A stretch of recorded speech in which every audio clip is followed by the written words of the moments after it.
Nimaga bizda shunaqa do'stlar, agar reydlar boshlansa, hamma yoqda reyd bo'layotgan, Telegramdan tortib, Instagram va balo-battarlar tarqalishda boshlaydi va bular yig'ayotgan layklarni, axlatlarni ko'rib turib, tashqarida ko'rayotgan odamlardan shunaqa tushuncha paydo bo'lib qoladiki, nima endi, butun O'zbekiston aholisi noqonuniy moshina minadimi shunda degan?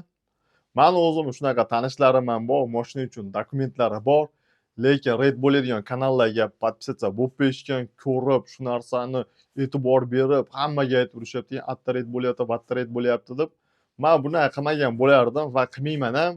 Undan ko'ra, bunaqa kanallarga podpisatsiya bo'lgandan ko'ra, boshqa qanaqadir foydali ish qilishni ma'qul deb bilaman.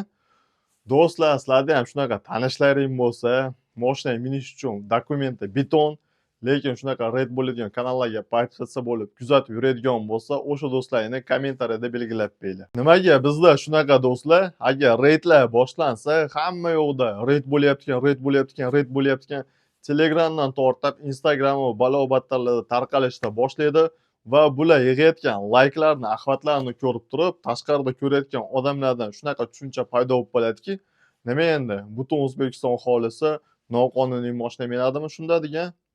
Mani o'zim shunaqa tanishlarim ham bor, moshina uchun dokumentlari bor.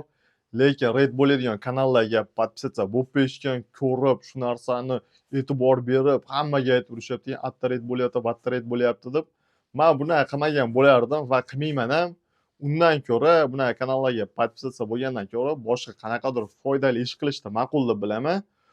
Do'stlar, sizlarda ham shunaqa tanishlaring bo'lsa, moshina minish uchun dokumenti beton, lekin shunaqa reyd bo'ladigan kanallarga podpisatsiya bo'lib kuzatib yuradigan bo'lsa, o'sha do'stlaringni kommentariyada belgilab beringlar.